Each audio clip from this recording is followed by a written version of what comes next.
KoitCast.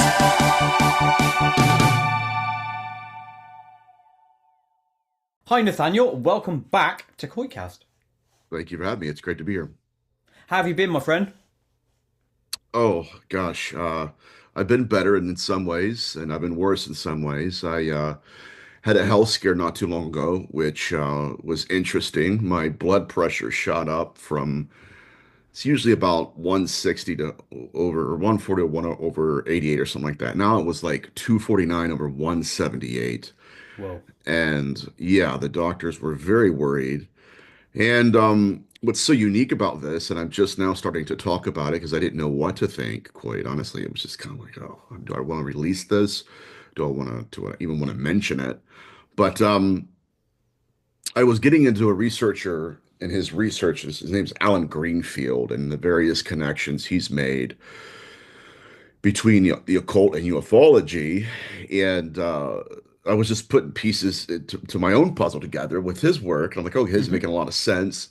And at the same time, I was preparing my notes for a podcast I had to do that evening. And then out of nowhere, I felt just this, and I felt it before in my career, this immediate feeling of being watched. And I went, uh-oh, like all these red flags are going, and I'm like, oh no, what am I gonna see? What am I gonna experience? And my blood pressure could feel it, just. But I'm going, no, no, no, no. Yeah, and so I remember that my family during COVID, we had purchased a manual in-home blood pressure machine, and my dad took my blood pressure, and sure enough, skyrocketed very, very high. Go to the ER, they didn't know what was going on. They did all kinds of tests and chest X-ray, CAT scan, MRI, EKG, all my blood panels, everything came back fine, and they didn't know what was going on. So while I was in the ER, realizing that at 8 p.m. that night I had a show to do, and it was about 6:30, and they're just now starting to run tests, I realized I'm not going to make the interview. So I get a hold of the host, and I mean, I was already pretty nervous, just to be very transparent, because I didn't know what was going on in my body. But what was even more interesting, perhaps, is his response to me when I had canceled. He was like, "Oh my goodness, Nathaniel, we didn't want to tell you this, but we had a an email given to us by a known occultist, and he was warning us not to have you on, or not even to plan on having you on the show tonight, and that they were going to perform a ritual to cause you to do something or experience something to where you wouldn't make it." And so there I am in the ER going, "Oh God, That's this nice. is not good." Yeah, right. How encouraging is that, right? So, but you know what? I'm healthy. I guess I am. I'm going to go see an echo or a cardiologist again for an echocardiogram in about a week. Other than that, my friend, it's great to be with you again. I know Mm. Steve was on with you. It was an amazing show. Oh, thank you. And It was very other good. than that, brother, I'm looking forward to discussing the research with you. So they've got no indication of what it was, and that's why you're having No, another test to try and find out what it was. Other than that, it's you a put it down to mystery. someone playing silly buggers with you. I really I don't know what to say about it, honestly. It's really been bugging me personally because I don't know, because I don't know what it was. I don't know if like maybe one day I'll just be watching Frasier or something and just pop, because I Yeah, don't know, yeah. you know what I mean? I don't know what caused it. Uh, but I'm still here and I'm still here for a reason, and I'm going to keep pursuing the research as best as I can. I may be premature on this question, but I'm asking it anyway because it was in Yeah. my head, and I always do that Mhm. when something comes to me. Do you feel different now that you've had that experience? Has it changed your Yeah. mindset to do things in a different way or anything? To an extent, to an extent. I mean, I've always wanted to release my theories and get this data out to the field, if anything, for the experiencers. And for a period, I thought I was invincible, or at Mm. least something along those lines, like invincible adjacent, if you will. And since then, I mean, I got to tell you this too. When I realized something was wrong, it was like the feeling of impending doom. And that's what they describe it as. I didn't know that. I just thought it was a bad nightmare or something like that I had the night before. I just felt like I don't know. It was just like the world was going to end, and I had no idea. No, my world might be ending. The Yeah, world will be literally. going on Yeah. afterwards. Yeah. So it's a very strange event, but it put a lot of things into perspective for me as a researcher, and that's why I'm just swinging for the fences. That's why I will be swinging for the fences now. Exactly. You have the will to live and the will to go on and sod Yeah, it. No one's going to stop me. That sort of approach, you know? we can't afford it anymore. So yeah, Good exactly. on you. Good on you. Now, last time we spoke, two things. I Mhm. do want to point out, since we last spoke, your beard Yeah. has emanated from from the depths of Emanation wherever. Yeah. power. Yeah, yeah, yeah, yeah. So, what's the story Yes. behind that? Why the beard? Just a change or what? You know what? I just like it. Plus, my father could grow a beastly beard. My grandfather won awards at beard competitions nationally.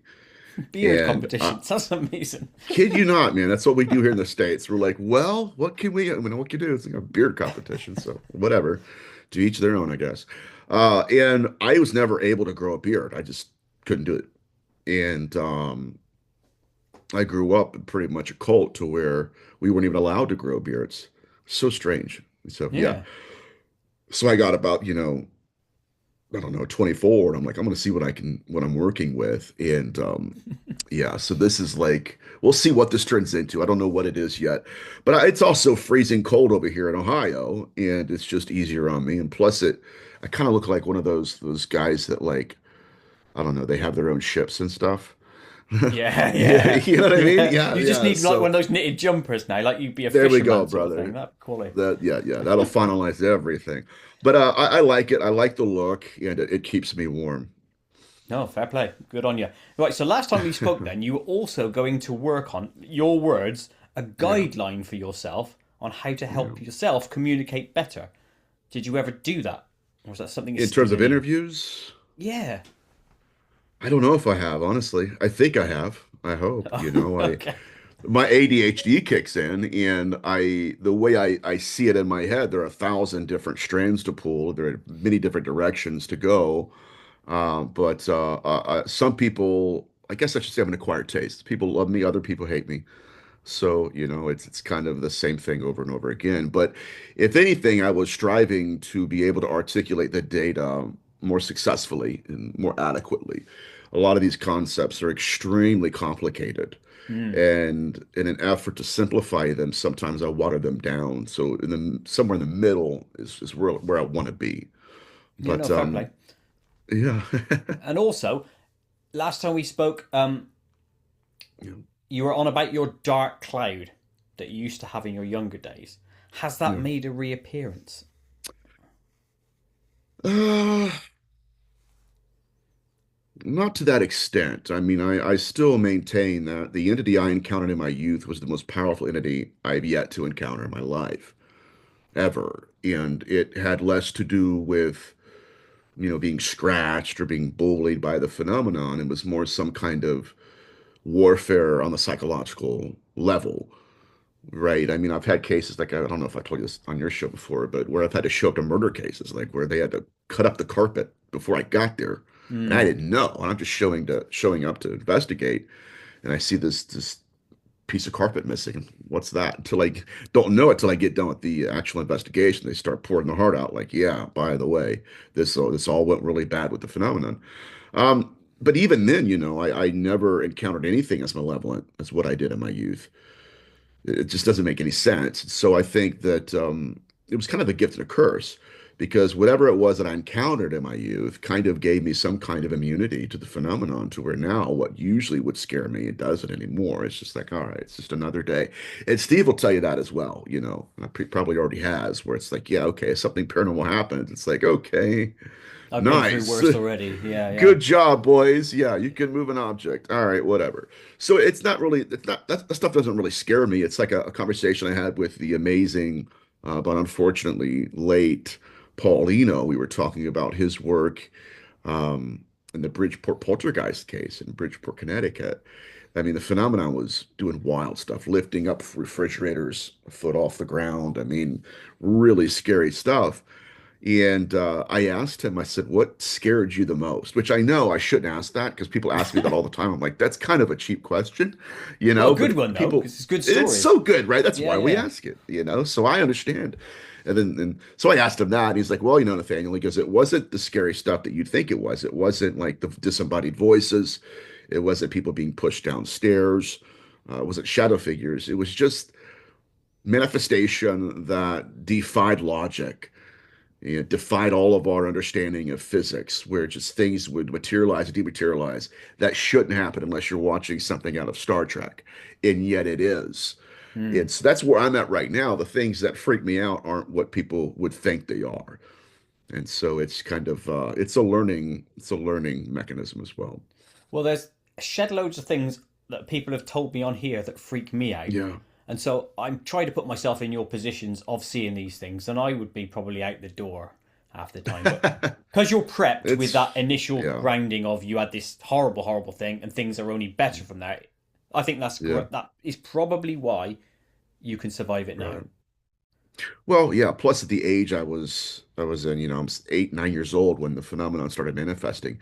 I can remember one night when I woke up at about maybe I say one night about 3:30 in the morning, and within the pregnant silence, I could hear this distant sound.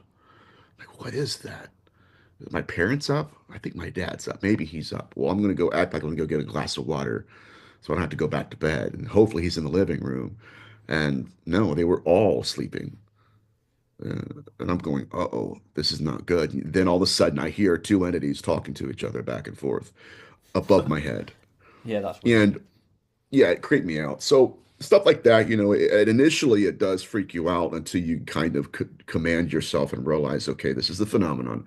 What is it trying to do? It's trying to gain access. Why is it wanting to gain access? It's trying to trigger you. Why? It's going to feed off of your energy. So what I started teaching myself as a child is just to not to believe it or to disconnect myself from that power. And I starved it to death. Here's a question, right, on that feeding, Yep. right? Mhm. In your mind, you're saying, right, sod you can't feed off me because you don't Yeah. exist. I don't believe in you, blah blah blah. But what if that belief of ours just covers the fact, or we can't sense that they're still feeding off us, but you just don't know it Mhm. because you shifted into this different belief system. Well, I need to clarify what I mean by what I said. So early on in these experiences, the phenomenon would manifest, and it would manifest in a certain way. I mean, of course, the very first encounter was a full-bodied apparition of a little girl. And I had nowhere to place her. I thought that she belonged, initially, I thought she belonged in the neighborhood. Why wouldn't I? And then I got to know the neighborhood. Nobody knew who she was. She didn't belong in any of the records. She didn't live there, didn't live anywhere near. I mean, I checked like one, two or three streets over, nothing. Um, and so I'm like, okay, what is that? Number one, what's going on here? And then when I started experiencing the other phenomena, that's when I realized like, okay, this seems to be a singular intelligence that's incarnating or manifesting as these different archetypes, trying to get something from me or moderate my behavior or get something, like feed off of me, like you said, Mm-hmm. feed off of me. And I started to kind of pay close attention to the emotions I felt in its presence. Were these emotions mine? If they weren't, what can I do to reject them? And so in some cases, I would believe in them. And then it would like somehow, if I believed in the emotions it was triggering within me, somehow it got stronger in the room. So if like it said, okay, like Nathaniel, you deserve to be abandoned. Like nobody loves you. I'm an 8-year-old kid. I'm like, yeah, that kind of it feels true. And it's like, is it true? It kind of feels true because I'm feeling the emotions of it right now. And then the phenomenon would go, well, okay, fine. And then would just build and build and build. So the more I agreed with the thoughts it was projecting and the emotions it was providing, the stronger it became. So I realized early on that one of the ways to deal with the phenomenon is again is to not feed it, do not make a conscious connection with it, which is kind of interesting because that's what everybody's trying to do right now in the field is make a Oh yeah, conscious with the connection NHIs, with this yeah, stuff. yeah. Yeah. And so early on, I mean, I was pretty much stamped with that concept that yeah, yeah, yeah. The more you feed into it, the more you believe in it, Believe in the thoughts that it gives you, the fear that it triggers within you, the more you empower the phenomenon itself. And something Steve and I have been talking about here lately is like, okay, is this actually a life form? And have we confused some of the ways it sustains itself? Like, if we confused it, like if we compartmentalized it. Here's why we're thinking about that is because, like with Jackie Hernandez and Dr. Barry Taft's case in San Pedro, California, originally they thought that haunting was localized to Jackie Hernandez. And some very, very sinister things occurred in her home. Human blood plasma pouring from the cupboard. Weird. They Yeah, that tested is it. very, very Real, weird. genuine human blood plasma. My point here, though, is that at first blush, they're looking at all the data and they're saying, okay, we think this is localized either to Jackie's home or more specifically to Jackie Hernandez herself. Hmm. And so they're feeling this immense fear and terror in the household. And just when they thought they had cornered the phenomenon, Jackie starts getting visitations from her neighbors. Jackie, we're starting to experience in our home too. Like it's everywhere in our neighborhood. And it was almost, this is something that I'm researching deeply now, it was almost triggering terror in that household in order to sustain itself, to build energy, So it can in expand out, order sort of thing. Yeah, to, yeah, to yeah. where it can expand out like a pathogen. And so Mm. what that does with us research is we're like looking for a target. Where's the origin point and who is the target? And so in some cases, I do believe we've confused the origin point for the target. That's where the phenomenon's after. It's not. That's just who it's pulling the energy from. The real target is somewhere out there. And that's when we have to kind of go to the macro level, zoom out and say, okay, we have to look at the data set differently. And to that point, we've had cases where that has happened over and over again in the field, where we had kind of localized it in one location, high-fived each other, and said, "Okay, thank God it's not going anywhere." Next thing you know, it's in our home. It's Yeah. like, wait a minute. So I think that adds some clarity to the field, if you will. But we're still trying to wrap our mind around this thing So is completely. that like uh, a metaphorical injection into a patient zero to get Mhm. at somebody in there that patient zero is going to infect? Absolutely. Yes, Hmm, 100%. Like a interesting. pathogen in Mm. possession itself, even if you get into possession cases like the Ursuline possessions at a convent, a Catholic convent, you see how possession can just multiply from one person to the other, and it does spread like a pathogen.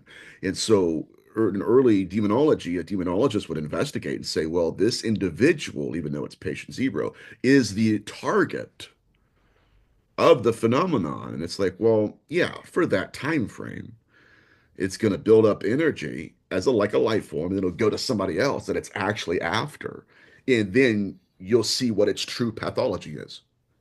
It lives off of this one to destroy this To one. get to that one. It's to get to Yeah. that one. It's I really crazy wonder stuff. then if thinking about this thing rather than Mhm. a hijacker of sorts, we think about it as a virus. What Yep. antidote or shield can we put in between the initial injectee and the target, the Right. real target? What can we do? What have you thought? Oh, it's transcending every microcosm we have. Everything.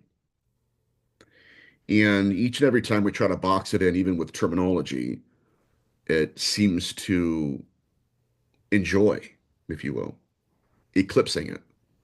I can't be that because I'm doing this. Mm. And the only thing that Steve and I have been able to come up with is the increasing of iron in the body, the intake of iron.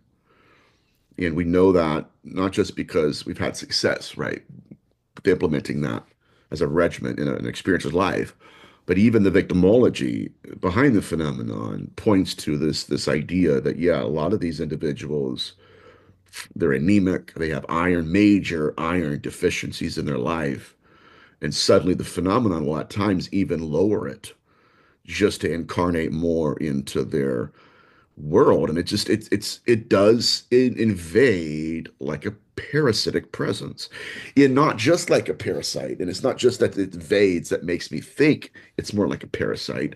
But the parasitic mimicry it employs in our presence is a huge indicator that we're dealing with the life form here. I had a conversation with an ecologist not too long ago, and his whole thesis, his whole doctoral thesis, was studying the biological life forms in the ocean, and it's a fascinating conversation. I was very, very fortunate to have it with him. But he's like, Nathaniel, he goes, when you get into these life forms in the ocean, the way some of these entities can survive, the only way they survive, is by blending into their reality, by mimicking another species, and by That's right. being parasitic in their presence. And so that kind of mirrors my case studies within demonology, but more so specifically incubi literature, where you have these entities that will manifest as deceased lovers. Why? Because they're mimicking. They're wanting to appear to you as if they're a part of your species. And in some cases, they're even willing to play dead, which is another parasitic demonstration. And so somewhere between these data sets, I do believe we're asking the right questions, perhaps. No, these are good And questions, and they're definitely mind scratchers. Thinking oh of yeah, something as yeah. it's the life form. Thinking of it as a life form is Mhm. the thing, isn't it? It is. In here soon, we're going to run into a problem as in the field because number one, we've known for a long time that the phenomenon has the ability to weaponize our own perceptions against us, to blind us with our own vision. And because we are such vision driven species and people, that we determine threats based upon how we perceive them. Do they look like a threat to me? Right? What form are they taking in my presence? And if that form is familiar to me, it's more likely on my end that I will believe in them, trust in them, right? I'll follow them to a location. It's like I know it behind me. I have a book called Beyond UFOs. It's one of Ray Hernandez's books, Hmm. and you see this parasitic mimicry in place. It's everywhere. But in one specific, really, really dark case study of abduction, a young girl is in bed at nighttime and she hears the voice of her mother. And it's come out into the living room and come with me, come with me. And she's like, Mom, it's really early in the night or in the morning. I shouldn't even be up right now. I have school tomorrow. What are you doing? And so she's, rubbing her eyes. And as her eyes they're adjusting to the darkness, she's in the hallway listening to her voice, the voice of her mother. And then to her utter astonishment, she looks into the bathroom. And there are both her mother and her father in suspended animation in the bathroom, just staring at her. The problem was she could still hear the voice of her mother, and her mother's mouth was not moving. So then she looks in the corner of the living room, and there's an entity. It was coming from that being. And Hmm. so, somewhere in this model, we're going to have to make a decision as to what data set we're going to go towards. The reason I say that, okay, we're going to go towards the mother or we're going to go towards the being, because one of them's the real entity. One of them is actually projecting that voice in her mind. The reason I say that is because we know, again, that it blinds us with our own vision. Number one. But number two, I'm kind of tie this in a bow for everybody. Gary Nolan has had a case in France of a young boy in a car with his parents. He's looking up through the sunroof. He sees a craft hovering above the vehicle. The craft he is describing is massive in scale, and he's giving incredibly descriptive details regarding this craft. His mother pulls out a cell phone, takes a photograph of it. It looks nothing like he's describing it to be. Completely different. Now, at first blush, I believed, well, the phenomenon was projecting, and this is a huge probability, by the way. The phenomenon was present, but it was projecting something else within our perception to where the only thing we would see is a physiological construct it's created in our presence. So there's two, not There's one. another option here as well, which is to Yeah, say that each individual in their visual yeah, perception or mind perception or wherever we want to look at it, we have different mhm, lenses within us so that of we course. look and the lens of ourself makes it look Mhm. different. Yes, yeah. Of course, the observer effect may play a role in that as Yes, well. yeah. Now, Yeah, so that would be the phenomenon compartmentalizing itself, where we see, in many cases, what it wants us to see individually. We may co-create that archetype or that Hmm. construct, but they're almost in control of the wave function to where, yeah, we observe it, it collapses the waves into an archetype, but they're on the outside going, yeah, I'm in control of the variable. They're going Now, like that. yeah, pretty much. Unfortunately, right? It's an insane thought, I admit. But I mean, because the reason I say that is because even in demonology and ikigai cases, the same collapsing of the archetype is manifesting. It's occurring. And the only thing is that this time, when the wave collapses into an entity, it's collapsing into familiar entities. What? Dear Aunt Edna, a deceased lover, an old boyfriend, an old girlfriend. So it's almost like they're controlling the variable of what it collapses into. And Hmm. I'm still toying with that thought, but that's deeply troubling if they do have that ability. My point, though, here is whereas in conventional wisdom would say, okay, if you observe a craft, you would observe what it is, right? You would see that it's one craft, it's one entity in the sky. That's not what's happening. There seems to be two in some cases. And what scares me the most about this particular aspect is that it's possible, and dare I say probable, that throughout all of the paranormal field, in many experiencers and encounters, the phenomenon's been weaponizing that same effect in our presence to where what we perceive with our eyes is not at all what's really in the room with us.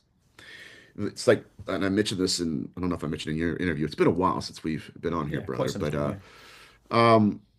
Lloyd Auerbach is a parapsychologist here in the States, and he talks about some of his case studies. And one in particular has fascinated me, where him and his team of researchers kept witnessing the same lady in white, the same apparition in a home over and over again.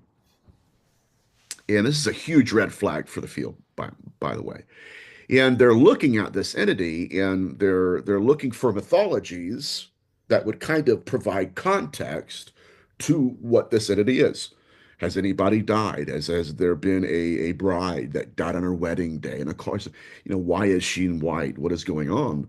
And so they begin propping up this manifestation by virtue of social context, not realizing until they looked at the camera that what they were witnessing with their eyes was not caught on camera. What they saw was an apparition of a lady in white, but what they saw on camera was a ball of light. And so Yeah. that's when they ran experiments and realized that it seems like each time they see the apparition, just behind it, they would see the ball of light, and they were actually working in tandem with each other. And then the next stage of their research really summarized it for me, and I'm going, oh, God help us. Because the implications are horrific, at least for data collection. Because then they said, okay, it's almost like this ball of light is projecting a physiological construct of the lady in white. And so the whole time, they think they're researching, oh, right, again, has there been a lady that's, passed away at a car wreck? He was recently married, all that, in her wedding dress. No. And so what they're looking for is a mythology to determine the existence and origin of a physiological construct that doesn't really exist. It's not even the phenomenon. It's the compartmentalization of it. It's that. Remember what I told you guys. If you guys are going to be watching this, remember what I told you with Gary Nolan's case study. There were two craft, not one, two. Now, which one of those is real? Which one of those is the true source of the phenomenon? And here, dare I say this, if in fact we've spent 100 years looking for mythology, creating folklore just to prop up the physiological construct, that which the phenomenon has separated itself into, then dare I say we have absolutely no idea what we're dealing with. Throw it Currently, all no. away. We have to throw Throw it everything all away. Yeah, away. we're looking at the painting rather than the artist, so to speak. And Absolutely. Very yeah, good way to that put it. ball of light thing, I had Lloyd on and we were discussing that Mhm. actually. That ball seems to me, because it appears in no end of the people I speak to will say at some Yeah. stage about an orb, a globe of light. Yeah. And people mistake that for a UFO and it happens and stuff. And I wonder if Mhm. that is the source thing, the light being. And Yeah, even in the skull experiments, that was one thing that me and Nick Kyle talked about. Is it the light? Is that the first object, or is it the yeah. manifestation of The something? pre-archetype. Yeah, it's the Absolutely, yeah. pre-archetype. Exactly It's, that. yeah. And which brings me to this question: how close are we to discovering what the proto intelligence is? That was something you mentioned to Mm, me last time. yeah. I don't think we ever will, ever, because whatever we're dealing with has mastered our species. If you look at humanity and the way we study other species and know the in and outs of their psychology, their biology, what they'll do at night. Like I have a dog right now, and she's amazing. I love her to death. But every night before she goes to bed, she will circle around and stomp her feet, circle around, stomp her feet, and then lay down. She does that, has done it for the last 6 years, and I'm wondering what's going on. It wasn't until recently I realized why. Because she's a sheepdog, right? She's used to being out there in the grass. It's And what exactly they're what it is. used Yeah. to biologically is to stomp all the grass down in a circle. And she's doing that on carpet. She's doing it on a hardwood floor. So biologically, right, you see that, you say, okay, that's why she's doing that. Matter of fact, we can actually prepare ourselves and actually predict for that occurrence Mm. every night. Why? Because we know them. And I think that we're dealing with an intelligence that knows us even better than we know ourselves, to the point that it can control many, if not all, variables.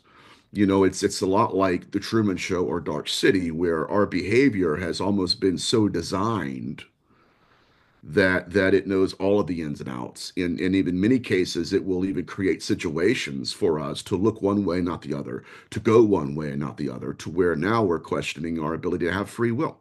Is it our story or is it not?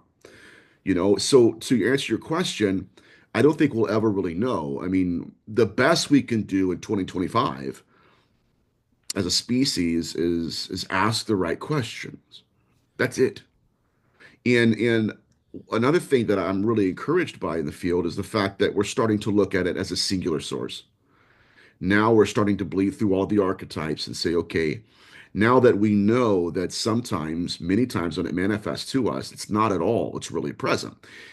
Once we get to that point, and I need to nail this down for everybody that's going to be watching this, once we realize that just because it's the most visible doesn't mean it's the most present, that right there is one of the mechanisms we can employ to rip the mask off. The thing here is, guys, is even if we could determine what it is, would we want to know? How would it respond if we Punishment could unmasked be it? punishment, couldn't it? That's the thing. Oh, well, yeah, yeah, you're exactly right. And I say that with great trepidation because I've known people in the field, and I myself have been threatened by the phenomenon for merely just getting close, too close. And people, I mean, it goes as far back to Albert Bender. He was researching the mysteries of the universe. They took him out of his own body when he was sleeping at night. He's hovering above his own body. And they told him, "We are among you.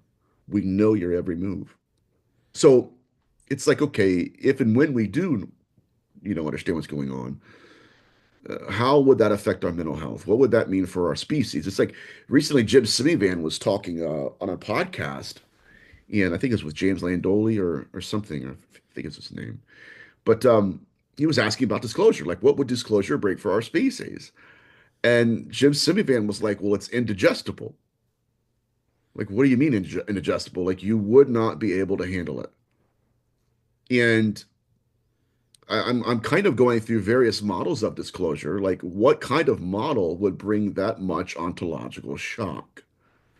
It would have to be something that would destroy every religious system. It would kind of shatter our worldviews. It would put us in the perspective of, okay, who are we? Who's in control of this construct? Are they here? Are they not? But my point is, again, because I just don't know that we would want to know, and Well, if we it did, how reminds it would me respond. highly of that, and I said this to I think it was Daryl Sims I was speaking to yesterday Yeah, anyway, of the thing from the Matrix where that chap is eating a burger. I just want to go back in the Matrix because I don't yeah, want to be aware.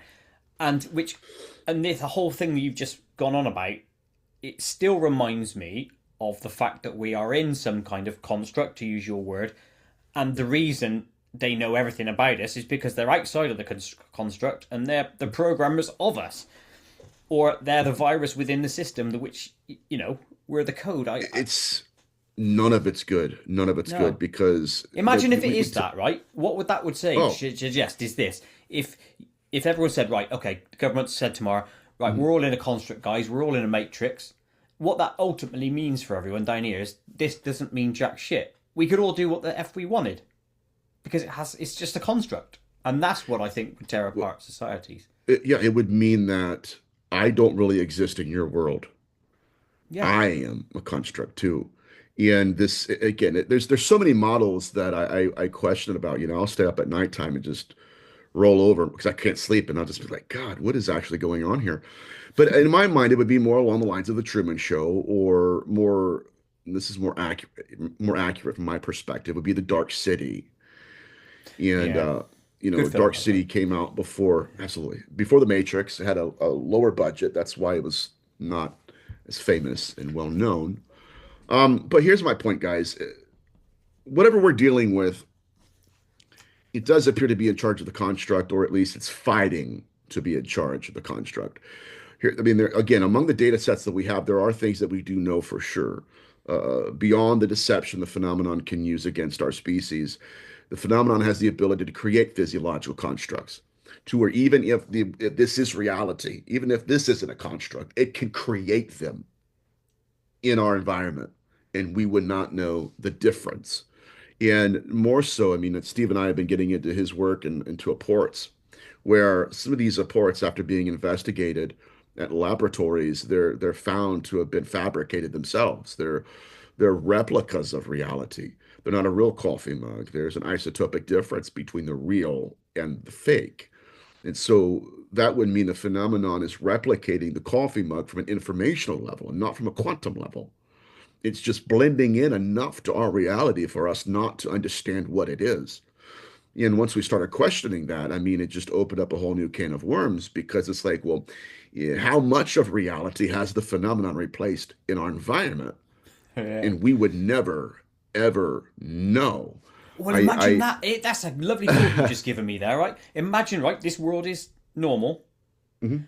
and parts of it are being replaced, eaten away, if you will, and replaced with the Of parasitic versions. course, Imagine of like course. whole city blocks. That's a replica, and then it We branches would out never of that. know. We wouldn't. We would never know What a because, yeah, it's concept. exactly. Well, I think it's a fascinating concept because both in both rather Dark City and in Truman Show, there is this idea of escapism present, right? In the Truman Show, it was Fiji. I'm going to go to Fiji. We could go to Fiji. And in Dark City, it was Shell Island. And the difference between movies is profound because this is why I lean more towards Dark City because John Murdoch in Dark City remembered being at Shell Beach as a child. He remembered it. And yet he didn't know where it was. So he's collecting all of this literature, these advertisements and newspapers advertising a trip to Shell Beach, and he's remembering it in his mind. And one day he passes a homeless man who's laughing at him and going, "Do you remember Shell Beach, right?" And John Murdoch's like, "Yeah." He goes, "Okay, you know it exists. I know it exists because I remember. Okay, tell me how to get there." It You couldn't get there because it wasn't there to go to. It did not exist. And so that's what I think is what we're dealing with again is some kind of species that is warring, not just for our perception of reality, but warring for reality itself. If I may say this in reference to the Matrix, again, if we're looking at that kind of worldview where that kind of concept scenario, they're in these pods, right? And they have this thing plugged to their head. What we're dealing with is not a phenomenon of hijacking the matrix they're inside. It's hijacking the programs that's producing the matrix they're Yeah. inside. Yeah. That's what we're dealing with. And now when we're getting into this conversation of, well, my world is different than your world, my construct's different than yours, I may not exist in yours, you may not exist in mine. That's kind of irrelevant because now what we're looking at is it's okay, it's like it doesn't really matter because if you're seeing the same phenomenon I am, then it's hijacking the machine that's creating the construct. And if that machine is in fact consciousness, then it's hijacking consciousness itself. And now it strains the mind because it's like, well, how do we even think about that? How do we How even do we? comprehend it? Yeah. Because if there's a consciousness cloud, right, Yeah, there could be a consciousness virus that's attacking the consciousness cloud, yeah, essentially wiping yeah, consciousness out. yeah, That could be the yeah. end of us.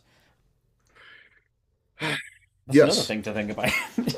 absolutely. It's a lot. It's very heavy stuff, It is heavy and very stuff. deep.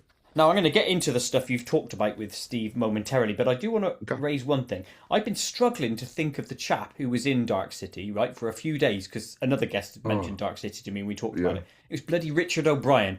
I've been struggling for days to try and remember his name, and it just came in as you said that, so I was Well, like, ah, yeah, yes, yeah. got it. Richard O'Brien, Kiefer Sutherland. Oh, the magical movie. It's my Yeah, favorite I movie of love all that movie. time. It's great. In fact, I'm going to write it down to go and watch it again. I'll see if I can You got to locate watch it the somewhere. director's cut. It's like an hour and 50 minutes longer, or long, rather, not longer. Cool. I'll look for that. But it's magic. Yep. There's that on there. Now, earlier, just before we branch into the projects you've been doing with Steve, Hmm. and this is something I brought up with Steve actually, the whole iron thing, right? The Yeah. more iron we got, the more essentially we're protected against the Hmm. phenomenon, whatever that may be. And it led me to the question of vegetarianism and the push Hmm. towards vegetarianism. Is that Yeah. just happenstance, or is that some sort of maleficent push Yeah. towards that to get us away from iron? Well, I mean, there's nothing I would enjoy more than eating a stack of ribs to push the beasts back into the darkness. Yeah. I really don't know. I can tell you this. I do know this, though, that when you get into some of the monks and some of the initiates, the adepts, even in the occult, there is this kind of push to embrace nature, to abandon meat, and kind of, I don't know what to think of it. Honestly, I don't know what to think of it. I am afraid, and this is kind of getting into my newest research. I'm getting into, I think it's Bruce Lipton's biology of belief, where the phenomenon, when it manifests to us, it's almost hijacking not just consciousness, but it's triggering actual manifestation in the blood. I'm not going to go there today. We'll do that on another show. But I do believe that's a part of what's going on. And Barry Fitzgerald has mentioned that in times past, where even the fear that's being induced in cattle is being fed upon. And so we would have to kind of structure our dietary needs based upon the anxiety it would cause, the blood pressure, all that. So I'm new to that area of the research. And of course, I'm a foodie, as you can kindly tell. So that would It's be below difficult camera for shot, so I me. can't see. I know. Good. We'll just hide over here. No, I'm just kidding, man. Cool. Yeah, that'll be an interesting one when you come out with your Yeah. thesis or work on that. I'd like to hear that concept again because all these things are interesting to me. Okay, so let's talk about Steve. I've been speaking to him quite a lot recently and trying to get updates Mhm. on like Project Doorway, etc. So Yeah. I know you've been working with him a lot recently. I've seen you on a number Mhm. of shows with him. So what projects are you doing together? What are you planning to do? What have you done, Oh, etc. man. So right now we're doing the NHI discussions, which originally began as me wanting to be mentored. Because, if they're, I mean, everybody has weaknesses in their research and their experience. And so one of mine was parapsychology. Now, I've been on investigations, of course, but nothing to the extent and depth that the phenomenal Steve Mera has been on. So I just called him one day and I'm like, look, here are my cards, right? Is there a way we can have like maybe a weekly conversation to where you can just pour into me everything that you've learned? Because I want to know everything I can about parapsychology. And again, I have my weaknesses in my field, in my career, and I don't like it. I want to be the That's best fair. Yeah. researcher I can. Plus, I know that you can provide data, and then it turned into like this friendship that it's bloomed, and it's incredible. He's been my hero for years and years now. we've been doing anyways, that's how it began. So it began as just a private, closed door discussion about the phenomenon. And then before we knew it, it would be like an hour and a half of us just throwing out data, just nonstop. And then he would take something, add something to it, throw it back to me. And then an hour and a half goes by, and it's like, oh my gosh, like that's really fascinating stuff. And so now, thankfully, it's fascinating. He's actually been publishing it on his own YouTube channel, the NHI Discussions, and we've covered so many topics. And what's so cool about this, I guess, partnership, if you will, is that there are areas that I don't have strengths in that he has, and vice versa. We have, both Mm, have different backgrounds in life, different areas of research in our career. And what we've been done is provide people from all around the world. That's what I love about being in this field. All around the world, we've been able to provide them context to their experiences, and not just from one specific worldview or from one perspective, but a really deeply methodical way of thinking about the phenomenon. There is possibly another project in the works, but I'll be able to talk about that later if it actually goes through. So, fair enough. Well, it's nice to see, and actually, you mentioned mentorship from yeah, Steve to you. You've also got to think the fact that people are viewing you through the screen, you both. yeah, That yeah. is some measure of mentorship. You don't know who you're going to be inspiring the next generation, etc., to follow in Oh, your footsteps. no. I have it's just let me tell you something, brother. Years and years ago, like about 2019, so it wasn't too long ago, but I had never done a podcast at all. Not one, not a single interview. And my dream was to just get on one day. I didn't care. It didn't matter about the size of it. It still doesn't matter to me Mm, now, but it mattered less then. I'm like, I don't really care. I'll just hop on a phone call. I've got this field of research I've created called necronetics. Maybe they'll enjoy it. Maybe it'll add value to their pilgrimage. And then I hopped on Coast to Coast, 2.5 million listeners at any point. I'm like, it's been a whirlwind since. But thankfully, the research is getting out internationally. I have a lecture series I'm supposed to be giving in Colombia next year, and that'll be the second international location I'll be lecturing at. So, and the fascinating thing again is that people are covering this all across the world. I had a channel in Hungary summarize my research in Hungarian. It's fascinating. I didn't know the language, obviously. I had to actually go look it up. I was like, oh my God, what are they saying about me? You know, but it's really went really well. So I'm very fortunate to be in this position, and I don't take it lightly. yeah, cool. Quality. Now I'm going to branch off and talk to you a bit about demonology, and obviously Yeah. your expertise in that. How is it that words or names seem to have power over the entities? Mm. That's a theory that has a lot to do with, of course, there's a chapter in the Bible where that occurs. What is your name? My name is Legion, for we are many. But people often kind of misinterpret that as if that's supposed to work every single time. That's actually a fulfilled prophecy. The prophecy came from the Old Testament. Yahweh tells a necromancer. He's actually outlawing necromancy, and he's discussing the fact that there will be those that will live in groves and in graveyards that will eat the flesh of swine, that will carve their flesh. What he's describing is a ritual of necromancy. And it was designed to contact unclean spirits and to be possessed by them. And so he outlawed that. And in the prophecy in the Old Testament is one day I will come to you, you will bow down to me, I will number you, you will give me your name. And then so in the New Testament, the footfall of the Messiah lands on the shore. And here comes the demoniac. Where's he coming from? He's coming from the groves. He's coming from the graveyard. What he's doing is eating the flesh of swine, carving his flesh. What is he? He's possessed by unclean spirits. He's a necromancer. And the Sanhedrin Council also mentioned this case study, uh, giving us greater insight into what it was. But, anyways, that whole event was the fulfillment of scripture where he bows down to Jesus. It's like, who are you? What is your name? He's naming him. We are legion. We are many. He's numbering them. So that's a fulfillment of a prophecy. So what people do then, especially in Catholicism, is as long as you know the name of the entity, you have power over the entity. Uh, you know, Okay.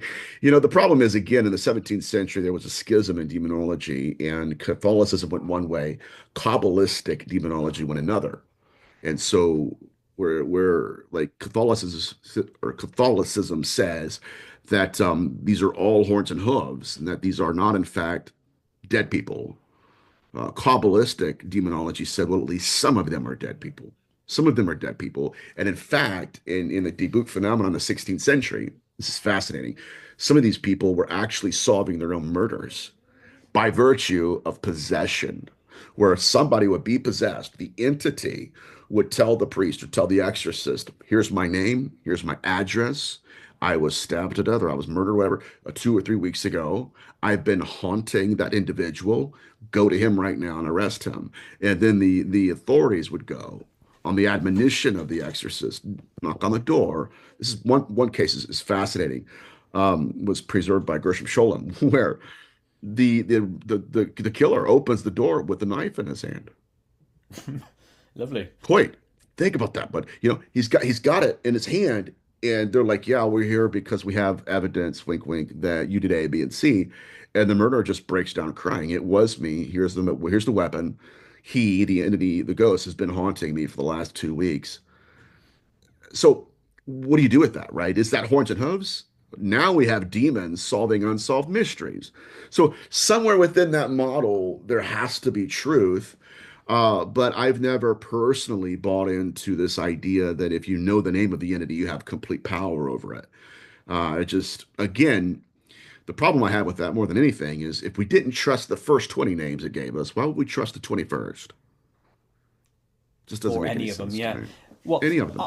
I was, I don't know if I mentioned this on our last conversation, but I'm going to bring it up anyway. I think I've mentioned it at least on one episode I've done. Whereas I had this sort of like weird negative dream, I'll call it, where Mhm. this sort of like, I don't get hardcore dreams, by the way, and by that I didn't mean Yeah. sex dreams. I mean like proper strong dreams. Let's call it Yeah. that. Um, I was somehow in the boot of a car, Mhm. and this negative entity was going like that in a weird, like clicky sort of sound. And it was all dark, Mhm. and it for some reason I just went, "In the name of Jesus Christ, be gone!" Right? And I am not Mhm. religious in any way, shape, or form. But as soon as I did that, bang, the whole experience stopped, and this whatever it was that really took, for want of a better phrase, shit me up. It's just gone Mhm. by using a name. Right. What's all that about? That's also an elephant in the room here because, according to the Bible, that name is supposed to be accompanied by a relationship with the person it belongs to. It's not just right, I have to say the name. You have to have a relationship with Christ for that name to actually work. And we can go to the Bible with that, the seven sons of Sceva. They went out, they saw that there were miracles, signs, and wonders taking place, even exorcisms being done on the part of the disciples because they had a relationship with Christ. They were submitted to him. They were following his doctrine, his commandments. They were fasting and praying. And they had the seven sons of Sceva, which, and again, in Hebrew, Sceva means mind reader. This guy was a magician. And he's thinking, I mean, not like, not a practitioner, right? Not an occultist, but just, a sleight of hand guy. Oh, I do this, that kind of cool thing. Well, he went to a demoniac in this particular passage, and he tries to pull the same trick, right? I adjure you by Jesus whom Paul preacheth, and they beat them till they were naked and bloody. And so, somewhere within this concept of just say the name and it'll work out, and no, you actually have to have a relationship with him for this to work. Somewhere between those two ideas, I think, is the truth. Um, but I've had cases, again, and I need to preface that with saying, like, I do believe it works sometimes. Okay. I don't believe it works every time, Hmm. and again, to this case study I was going to mention, I have a lady right now that reached out to me and said that she called on Jesus, and the phenomenon got infinitely worse. It got violent Oh, for the weird. first time. So what we can't do, not we, but what I can't do is sit here and say, okay, it happens all the time. Because if I do that to people, they're going to come back and say, Nathaniel, I did what you told me to do, and it got violent with me. And somewhere in the middle there, I do have to stand and say, okay, if you're going to use that, You need to partner it up with a relationship with the person who the name belongs to. Because if not, right, who knows what could happen. And again, when people hear that hear me say that it doesn't happen all the time, for some reason they think I'm saying it never happens at all. It happens none of the time. And that's not what I'm saying either. So I have to kind of walk the fine line of being true to the data set without compromising my own beliefs. Sure. I But mean, I'm there, one that said it yeah, happened to me and it worked, and somebody else said it yeah. didn't. I understand that, so you've got to be in the middle until you know 100% right. It's likely it's this path. Hmm. I find it weird that I've never had a relationship with Christ, so to speak, I or know. been No. religious, and then for some reason I used it. What's all that? That Right, that's puzzles me another more than the aspect, fact of the brother. What's entity. going on here? Of Yeah, course. It's like, weird. and I've met people that and this isn't all atheism, of course, but I have atheist friends. Like one of them got in a car wreck, and in the middle of the car wreck, they're calling on Jesus, Jesus. It's like, well, why? What's Yeah. going on here, you know? And I do believe that somewhere in it's almost like built innate in the individual. Like there is a belief in something, right? And we have to call out to that something in order to get, I guess, deliverance in some cases. But I don't know what's going on there, you know. Again, I know people in the field that just stress that point, you know, and they tell people over and over again, just say the name, say the name. And it's like, well, what if the name doesn't work? And then I had one researcher tell me, well, I don't believe it didn't work. I believe they're lying about it. It's like, why would they lie? And so there is this kind of temptation to overlook case studies that do not fit that narrative without actually addressing what's really going on, right? So that's where I'm at. No, that's fair enough. I'm gonna. There's quite a long question I've got now, and we may not. Oh. Sorry, we may have already addressed this in part of our Mhm, previous conversation just now, but I'm going to read it verbatim because it's quite a long one.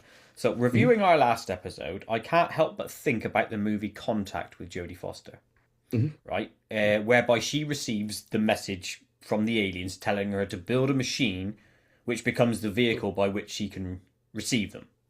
Mhm. That's what she thinks, but actually, it's the vehicle taking her to them in this case. So, are the NHIs or demons, or whatever we want to call them, doing the same thing? Asking us to build our own potential demise?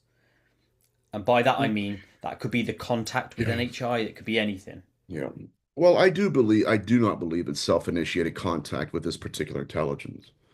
It's not like I am picking up the phone and I'm calling you. Like I just got the idea to call you. No, what we're realizing is by the time we make the conscious connection with the phenomenon, we start to see, oh my gosh, it knew what we were going to do. It put the thought in our mind to look this way. And then once we make that connection, it's hard enough to break it afterwards.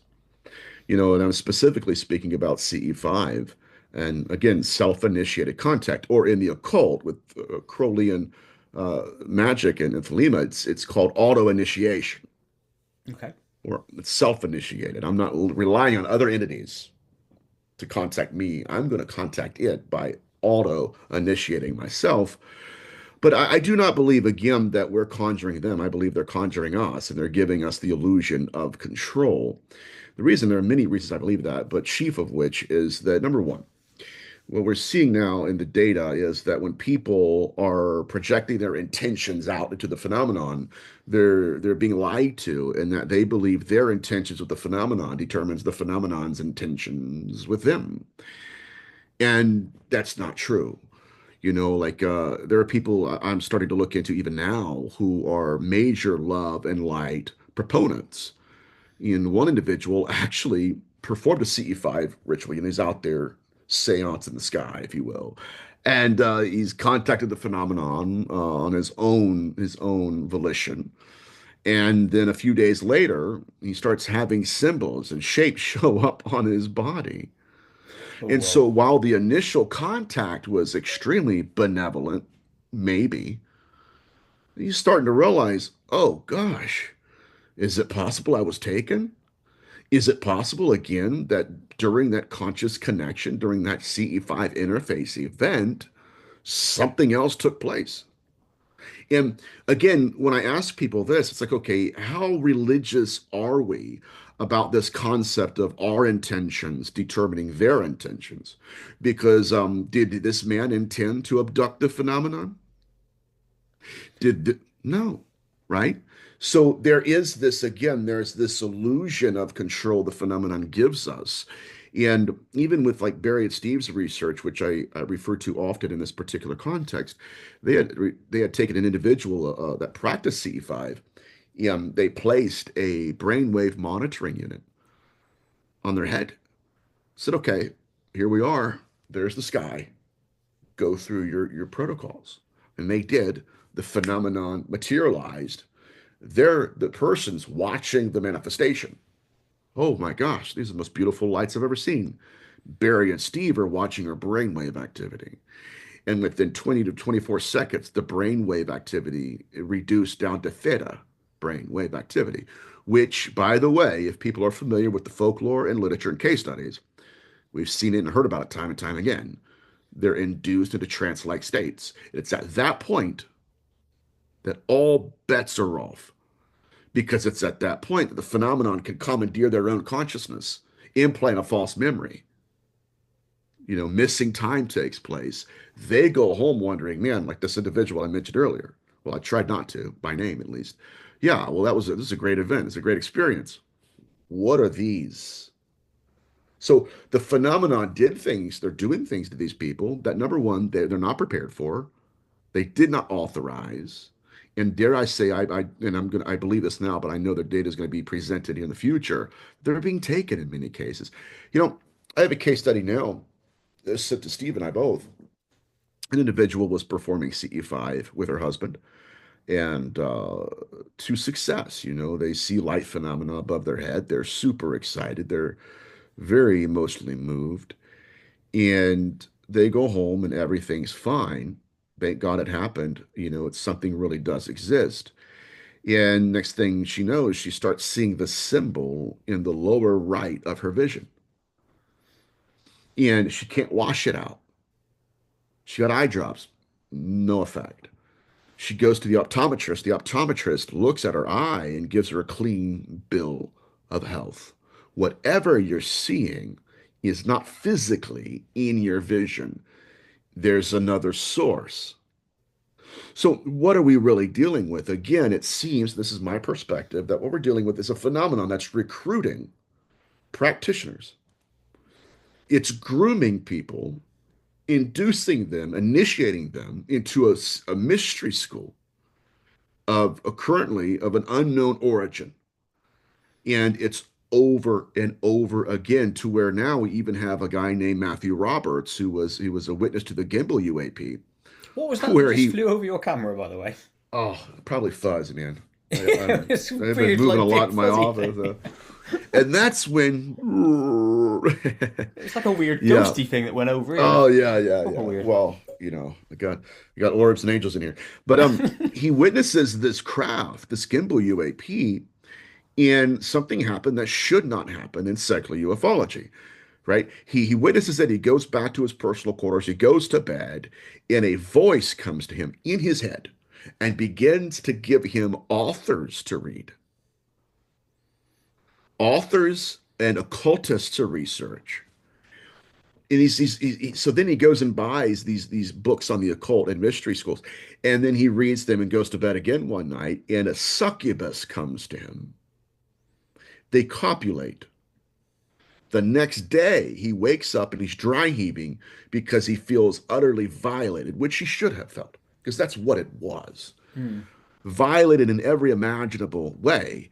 And then, and here's the phenomenon, it starts to, maybe it wasn't as bad for you as you think it was. And now he even wrote a book on being initiated by the phenomenon through various stages. Number one, you witness the craft. Well, I thought that was just secular manifestation. Not at all. That is, again, it's almost like product placement. You want more of this? It's You want more of these grooming, is what it is. experience? Grooming to the most diabolical extent, sir. Hmm. Absolutely. And now he's just out in the open. Yeah, of course it's, yeah, I was being initiated. Well, here's the thing. Even, This is exactly what I was saying about the Jodie Foster thing. mhm, It's like, so we make contact. We make contact somehow, right? It doesn't matter what yeah, that contact represents. Oh, by the way, do this. I say him, get these author yeah, books, and then he goes out and does that. He's building his own stronger connection to his own demise via the demons, whatever we want to call it. Gillis That's what I'm Trojan thinking. horse. Yeah, Yeah, absolutely. Built this for us. build this for us. Yeah, and we will inhabit it. Meanwhile, we're the one inhabiting you. You're Yes. built, and this is it's very dangerous territory. And again, I'm not. People call me a doomer.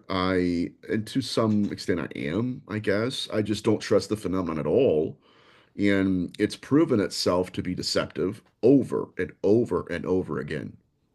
And but there is this one remaining connectivity, interconnectivity. This connective tissue is ever present, and that is the occult initiates, ascended masters, whatever we want to call them, are somehow intertwined with this phenomena.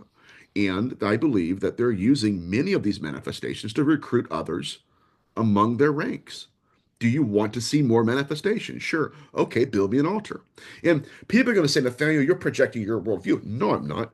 I've had conversations behind closed doors with secular ufologists, and they've also came forward saying, Nathaniel, like I was researching extraterrestrial life, and I go to an event or I go to someone's house, a major ufologist in the field, and they show me their altar.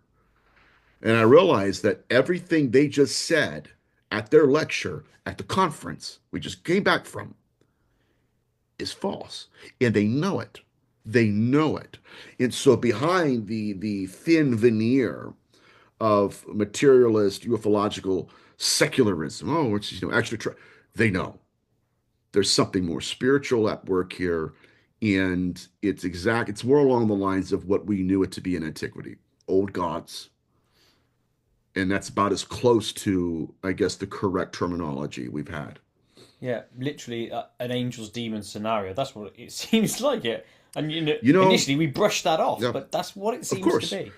Well, people cheapen the argument. They straw man it, and they say things again. When I hate to get in conversations with people, especially like ufologists that have no concept of demonology, it's like, okay, where do you get your demonology from? Who's your favorite demonologist? And if they can't name them, I realize like their knowledge about the subject matter is just non-existent. Meaning, you can't say it isn't something if you don't even know what that something is. Don't even Yes, know the arguments of that something. And so that's what I'm more or less finding in the field, and it's frustrating because if they don't have that knowledge, it's very difficult to even have a worthwhile conversation with them because I know who my favorite demonologist is and my favorite ufologist. If the only thing they know is one side of the coin, they're not only is it being disingenuous and disrespectful to the data set to at least say, okay, I'm going to research it, entertain it. Not that I would believe it, just make myself literate regarding the subject. correct. It just makes for a more well-rounded researcher, in my opinion. No, I 100% agree. And actually, I don't ever really bring up politics on this show because Yeah, people take sides and all sorts of bollocks. But it's exactly that, isn't it? It's exactly that. it People, really is. my party tells me to do this. Well, have you thought about this? No, that doesn't exist. You're a swat. Hold on, go and research, and then come back and then have a legitimate conversation. That's Course, exactly that scenario. be intellectually honest and don't straw man Correct. it. And then It, then it debate and work yeah, out stuff. it Exactly. undermines their own credibility, Yes. and a lot of these people are good, genuine people. It's just they're stuck with talking points, Yes. and I don't have time for that. I No, I get don't so either. bored. I I'm like like, oh facts. my God, next. Yeah, exactly. Right, we'll move on from that because we could just go down a Okay. rabbit hole here and Oh, piss I off know, half my brother. audience, so I won't do that. Okay. Demons, hard one for you to answer, and we probably already crossed this Mhm. bridge with the whole orb thing. But what form Yeah. is their natural state? Do you think that is the orb thing? Oh my goodness. Very good question. I think that if we're looking at post-biological existence, it would be determined by memory. I do not know that they have a structured form. To my knowledge, that's the reason why they wanted to possess statues and people is because they really didn't have a form. And if they did, it could only be held for a certain amount of time in this dimension. And so if there were an archetype of the demonic, I don't believe at all it'd be the horns and hooves. That's a lot of it's pantheism. It's Pan. The god Pan is where that Yeah. came from. So the pre-Pan archetype could very well be that ball of light. I haven't had cases, but I've read of cases in the debug phenomenon where they're talking to the entity and they ask them, now, if we can trust this, of course, what do you look like in your purest form? Do you look like a person? Well, I can look like a person, right? I can project the anthropomorphic image in your environment. I can do that. But I look like an egg, right? That would be the way they would term it, not an orb, an egg. Oh, what size egg? Well, I look like a white ostrich egg. It's just strange. Why would you even choose that? Why wouldn't you choose, like Brad Pitt or somebody? Of course, I'm this handsome, No, I look like an egg. So that's what I would suggest. I think I have an issue here as well that it needs to be mentioned is that there is a possibility that the species of the soul is different than the species of the body it inhabits. What does that species look like? And the second issue I'm having now is this concept of projecting consciousness. When you get into some of the grimoires that I have behind me, even some of the jinn sorcery, there's this idea that the practitioner can project their consciousness into another environment to where they're seen in two places at once.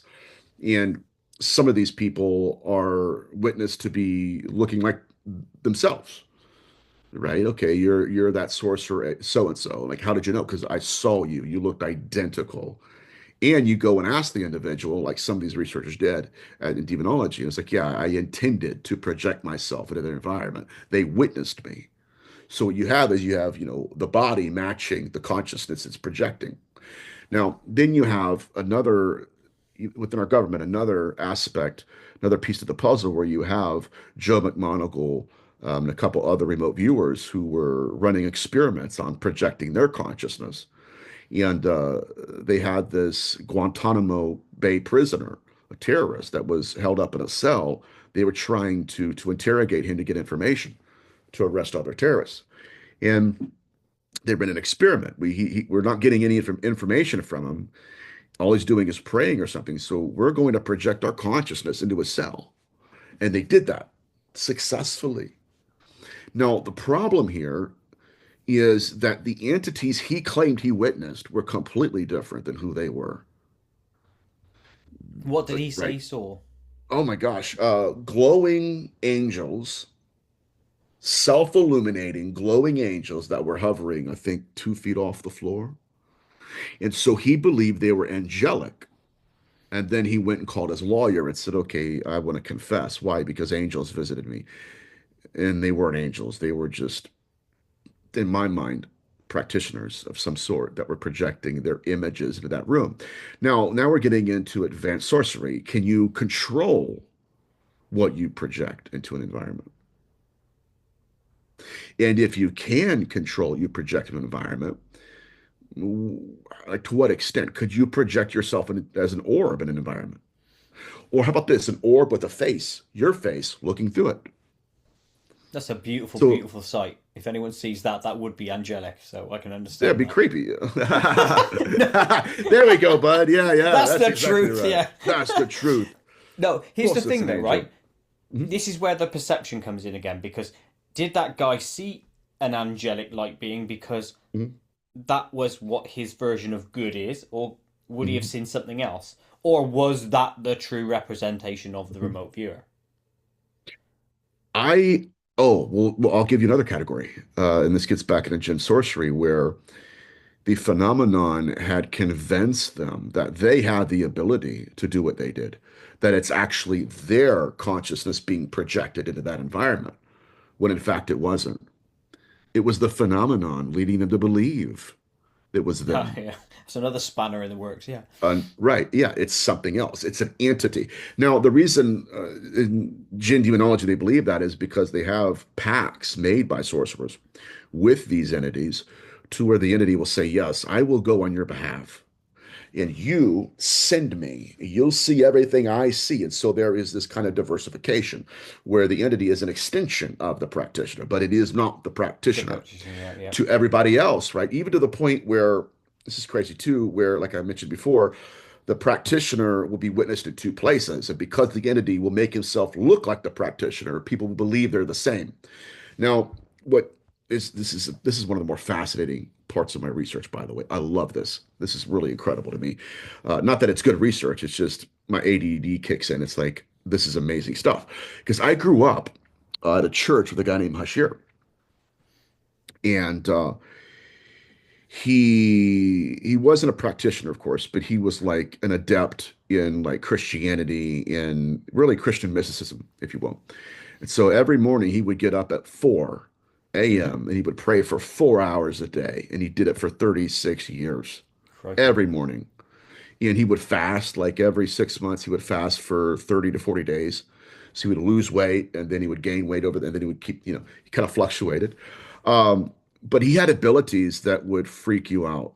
And it's along the lines of what we're talking about, where he had this one individual that showed up in his office and said, my wife doesn't want to come to church. She doesn't believe in God at all, doesn't believe in you. She thinks you deceive people. And I want her to come to church with me, and I don't know what to do. I'm at my wit's end.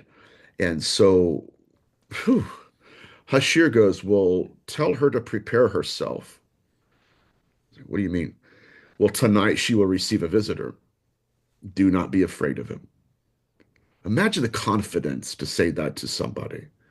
Because if it doesn't happen, you're not going to lose the one, you lose both of them. Yeah, you look like a He's right going to wing. go around your reputation shot. You're a faker or whatever, fraud.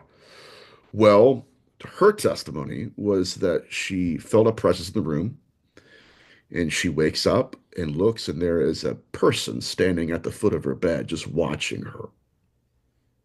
So Freaky. freaky. You take that, put it to the side. There's also been cases where my father has experienced this with this guy, where this is back when my dad was like 18 years old, like years and years and years ago. But my dad went to a football game or something, and he was like, "Yeah, I'm gonna go somewhere else." But then he decided not to, and he went to the football game. Well, he goes to church next morning. This guy goes, "I was in prayer last night for you." My dad goes, "Oh, Pastor, I really appreciate it." He goes, "Yeah. I didn't find you at the mall, though." Really? You didn't find Hmm. me at the mall? No. I found you at a Wayne High School football game, Mr. Gillis. What were you doing there? What he was doing, again, the theory now is he's separating himself. And initially, what people thought was he had sent an angel into that family's room. Mm-mm. I'd suggest that he had been given abilities because of its consecration, that he had separated himself from his own body. It was him in that room. And that's why he realized, I'm not leaving it up. That's why he was so confident, right? He wasn't leaving it up to some other person Yeah, or yeah. maybe He knew God, he was going right? to project himself onto I'm her. going to Yeah, do yeah. it. So again, you get back into this idea that human consciousness and our abilities, we're still new to all this. And it's almost like there are two sides warring for our species. One side is saying, okay, we want you to go in this direction. We're going to give you all these abilities. And then there's another side that's saying, well, I want you to go in my direction. You'll also have those abilities. And the deeper we go into this rabbit hole, my friend, you are very much in biblical antiquity. In I even, agree. yeah, it's not like, okay, it's a figment of our imagination. No, everywhere we look, we're running into the same thematic elements. And it's just like a rewritten story. Yeah, it literally is a war for the soul. I like that expression. Um, and it's obviously something that we've heard through TVs and Yeah. media and God knows what else for God knows how long, and books, obviously. I posed this question to a remote viewer a long time back, and it's brought up now in my mind because of what we were talking about with remote viewing. Is I asked him this: have you ever gone to somewhere and looked in a mirror to see if you could see what yourself looks like as the consciousness Wow. projected, right? And Amazing. he didn't. And I'd have thought that would have been one of the Hmm. tests or experiments you'd want to do as a remote viewer. What do I look like when I'm outside of myself? Yeah. Yeah. What is that? Yeah, because that would that be, are we, I want to know what our true self is, Mhm. what we look like. That's what I want to know. And is the demon exactly the same as the angel? Are we the Oh same my thing, gosh. just Yeah. in different, you know, one in the white club, one in the black club? It's a conversation I've been having with my father. He's a pastor, and it's fascinating because even though, I'm in a different field of research, he's getting into the Nephilim phenomenon now, Hmm. and so he's asking the same questions I am in some ways. But one of the questions that we're discussing now is similar to what you're saying. Like, okay, what were the Nephilim? What were the Rephaim? What's an Elohim? Why is it that in the Old Testament, the witch of Endor conjured up the ghost of Samuel, and it was him? The linguistics prove it. He's an Elohim, is what the Hebrew says. Like, what is that liminal existence that some people inhabit in the netherworld? Like, what is that? And is, what is that? What is consciousness? Is it malleable? Is it merely a projection again of the body? I don't believe it is. I will go a step further. This gets back into the species of the soul being different than that of the body. That if that is true, it would and could explain a lot of the abduction scenarios, where if we are merely avatars for another species, maybe that would be the disclosure we were discussing, right? Mm. Indigestible. We are avatars for another species. And we think that, okay, yeah, it's my soul. I am the soul that is inside of me. Maybe that's not true. Maybe that's not true. And I know that's going to be heresy. People are going to burn me at the stake, but I'm just toying with these thematic elements for a second. But it would explain why abductees are being taken. They're being pulled out of something. It's being pulled out of their body, and then they're worked on. And then when it's put back into their body, all of a sudden they have subdermal scarifications manifest to where it's almost like what happens to the soul to one species manifests in the avatar it inhabits. Yeah, and it would also explain why it is that after these experiments and after these rituals, even, they're being told that you will not remember this. Why? Because you're not who you think you are. You are the avatar. And so I don't know. I'm still toying with that, but Right there's a now, lot toy there. with this then, Nathaniel. Yeah, yeah. It are I got you the thinking, man. well, yeah, no, it comes to a question I have for you later on. It's pretty much Okay. exactly that. Are which side of the are the aliens on? The abduction Yeah. specialists are they Well, are they the yeah. healers of it, or a real soul, or are they taking like the parasite out, or are they putting the parasite in? I think both. Well, all right, let me say this. There was the argument that was presented to me a long, long time ago that why wouldn't it be angels instead of demons that are taking people simply because there are more angels than there are demons? Well, that's kind of incoherent because it's the demons that suffer from the disability of being. And the real angels don't have that disability of being. Hmm. Everything, right? They don't have to travel in ships. They're spiritual to an extent. But whatever we're dealing with, again, does rely on technology and they do, and it's a struggle because again, even if we start toying with that concept, also have to be aware of the fact that they can kind of moderate reality. Like Betty Andreas and Luca were dealing with a species that like she was a Christian, she's in her basement, more than a Christian, she was Pentecostal, and the phenomenon like they just walked right through the wall. Now, here's something that's alarming. When they walked through the wall, they put everybody in her family in suspended animation. Like they paused her program. They paused everybody and they talk to her and they start conversing with her. Then they leave and she starts having these paranormal encounters. Well, as disturbing as that is in terms of the possibility, right, that they paused the program with her, she was the only real one in the program. Hmm. Strange, right? Very strange stuff.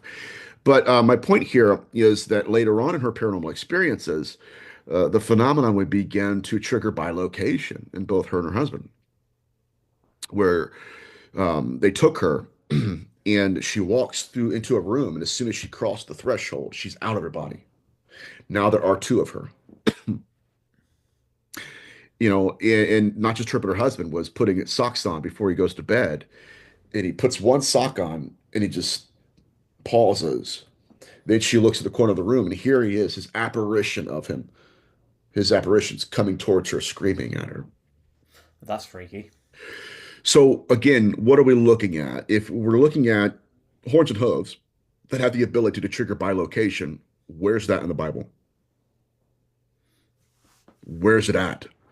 And again, how do they have the authority to do that?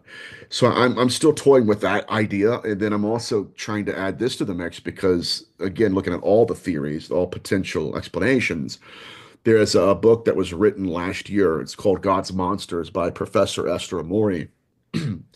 She's a Bible scholar from the Union Theological Seminary. But in her book, God's Monsters, she goes through all of the cryptids, ghosts, demons in the Old Testament. And it's fascinating work. It really is. But the scary thing about it all, and the controversial point, is that the conclusion of the book, she goes, oh, by the way, they were all under the control of God. Like that was an idea built in to the Eastern Mediterranean worldview. These were not other, these were tools of Yahweh. And so if we It's if we weird want though, to isn't it? entertain, Yeah. yeah, Because if you do it's very entertain strange. that, what he's basically saying is, I'm creating you. You could have a real shit experience with this being. Oh, by the way, I've created that being to piss around with you.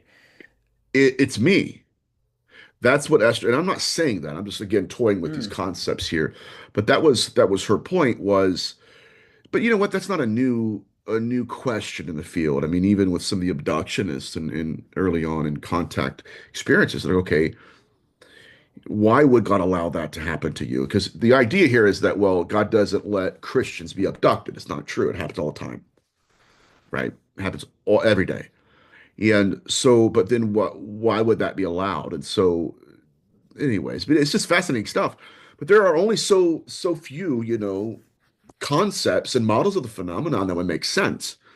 But one of those, and I'm telling you, this is where I'm at right now, is that yeah, Hmm. we're dealing with an intelligence that's either in charge of reality, but or wants to be. Now, but even in that worldview, we still have intellectual freedom to say, what if they are angelic? They are actually in charge of reality. That's their whole job. And then there is the other team. They want to be in charge of reality. That is again, it does play a role in it, I believe. It's a bloke in the room, isn't it? He's playing a computer game, and his brother say, "Come on, I want to have a go." And he's like, "Bugger off! I got the keyboard." It's that. Pretty much, brother. And as crazy as it sounds, sometimes it does lend itself to that. Mm, very simplistic, but it makes sense. Now, I'm going to jump to Mhm. that question that you Okay. sort of reminded me of, and then before we enter the Koit zone, um, it's a question I posed again to a number of people, Mhm. and I'm not sure how you answer it, Uh-oh. but it is what it is. So I'm just going to ask it. Right. So, are we invaders or demons or entities or whatever you want to call it Mhm. that take over humans? And I want to preface this with this. Imagine a human being is born, right? I'm Paul, Koit, whatever you want to call me. Imagine Mhm. this real form is an entity called Brian. Yet Mhm. the Paul or Koit comes in at birth and pushes Brian off. Yeah. What have you thought about that? Like, so we are the invaders. Or yeah, something within us. Yeah. Hmm. Um, right. Are we dealing with the idea that we're avatars or that this is not me? I took No, somebody's body. Is that what imagine you're the real suggesting? Or, being that should have been here, called Brian. Brian's a yeah. different personality to me. But I, Okay. as Coit, have come in from somewhere else. That I'm an invading alien species, and I've come in and Like, thought, Brian, I oh don't my like Brian, God. so he can Well, kick. I'm kicking him out. that's necronetics. Yeah. Yeah, that's necronetics. That's the field I've created. Again, the earliest version of hybridism was possession and pregnancy, to Hmm. where the phenomenon was seeding people, women with fetuses. And in one ritual I have in my possession, kicking the soul of the fetus out, That's it. That's exactly it. That's what I mean. placing somebody else. And this was originally folk magic. This is not part of a structured occult tradition, but it's a ritual where pregnancy and possession took place in the same cases. And the adept, the initiate entering into this dimension, took charge over that fetus of the biological avatar, it's now my body. So it will look like, oh yeah, it's a part of one bloodline. Let's say it's Nathaniel Gillis. It's my eyes, but it would be someone else's vision. That's what I think we're dealing with. I do believe that is how some of these beings have replicated, self-replicated throughout history, to where they're in bloodlines because they're inhabiting them. They've created the larva in which they are commandeering. So So my I do question is believe, then: are we yeah, all, every single human, I don't are believe we all of that? us are. No, I don't believe all of us are. I Okay. do believe that some are. And there are, again, specifically from the occult approach, there's evidence of that taking place. And that's in necronetics, to where early hybridism included the presence of secretions and sigils on hybrid mothers. Before ufology took its dawning first breaths, in demonology, we had people, women, taken, performed upon, inseminated, implanted. And that's like even the lecture I gave at the Awakening a couple years ago. That's what I talked about. The phenomenon replicates by implantation and impregnation. And through your question, it would implant the consciousness into the fetus it inseminated with, right? The body with. So both of those, pregnancy or possession, are in the same cases. I think that's how these beings are self-replicating. But I'll kind of summarize that with this, that if that is the case, if in fact we are dealing with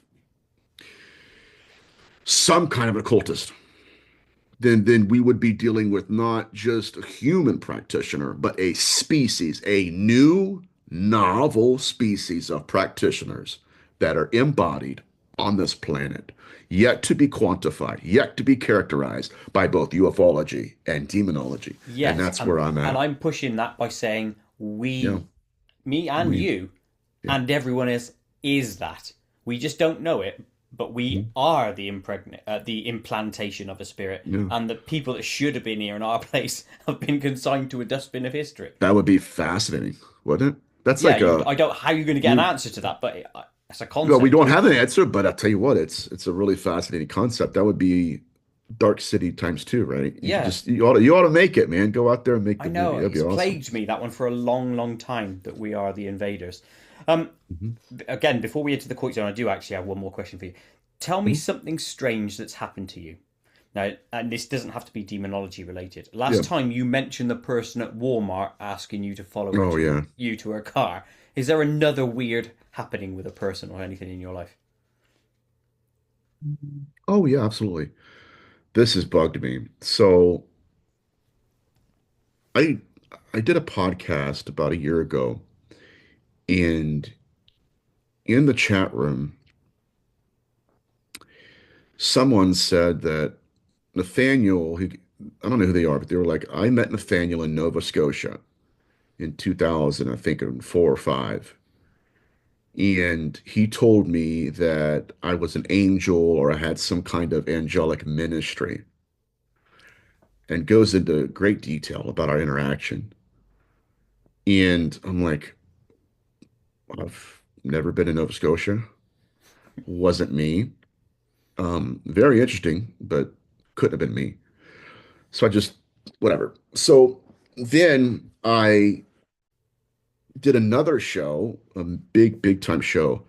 And next thing I know, I get a DM from the individual. Listen, man, I'm getting blown up by a person who is basically saying that they met you in Nova Scotia, and they go through again great detailed description of what I looked like, everything.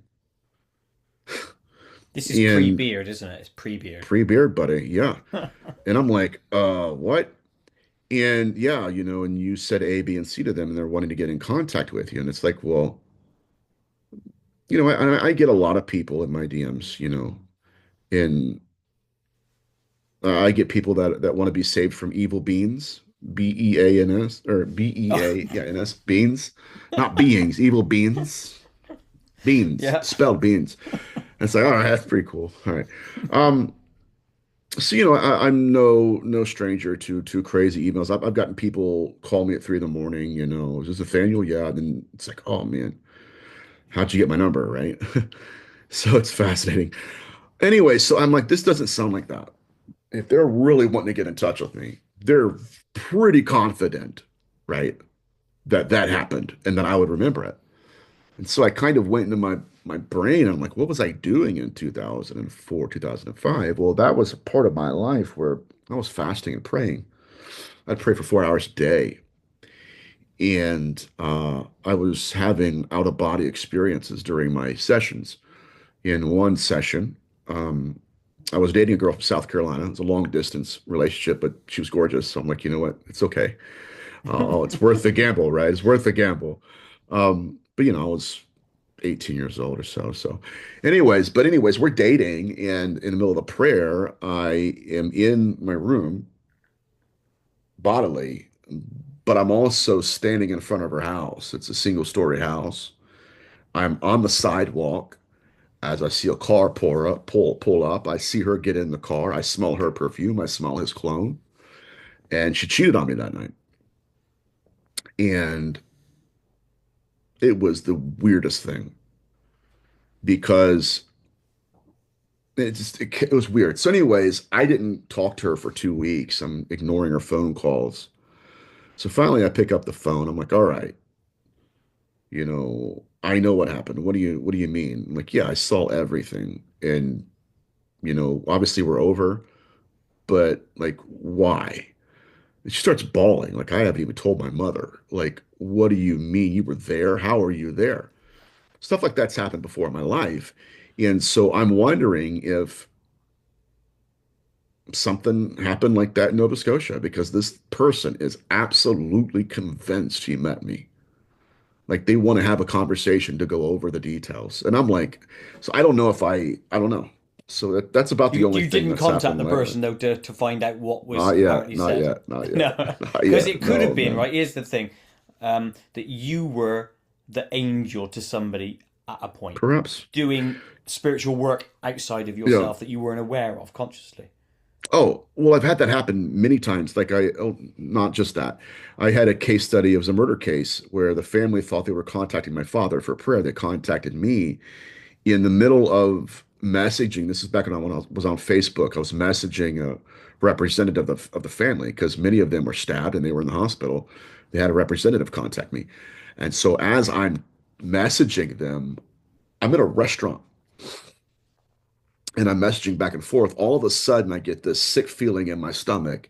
I'm walking up the stairs of a second story home. I've cornered an entity in a closet. And I'm talking to the person. And this lady's just freaking out because she goes, yeah, that's exactly the house. She hadn't given me the address yet. She's like, that's the house. She goes, in fact, that is the entity. It's upstairs in a closet. We don't know what it is, but that's where it goes to at night. It's really weird stuff. Mm. So there have been times when I've been separated. I've actually, this is the most recent one.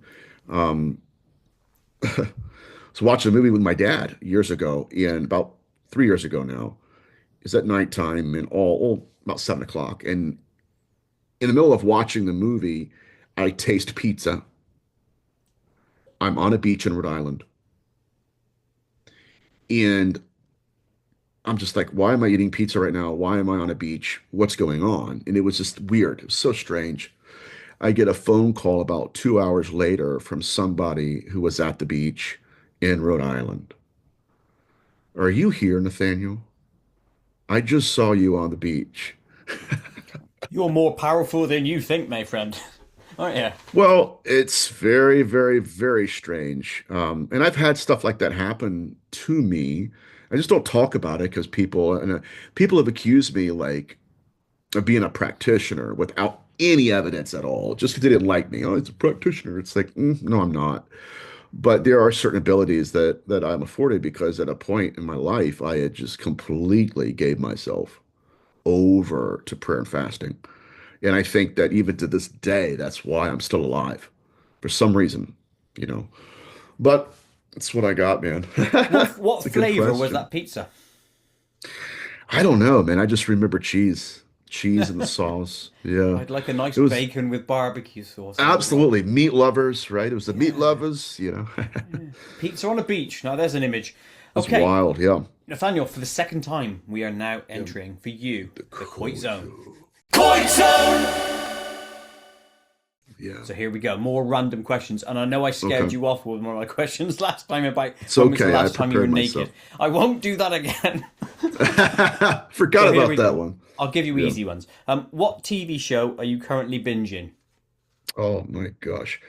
I'm still on Frasier. I am. Oh, what's the one? I like The Chair Company. I'm a big Tim Robinson fan. I've just downloaded that ready to watch. The guy's a clown. He's a clown, but I love him to death. So I watched that. Um, I'm binging X-Files. X-Files is always on.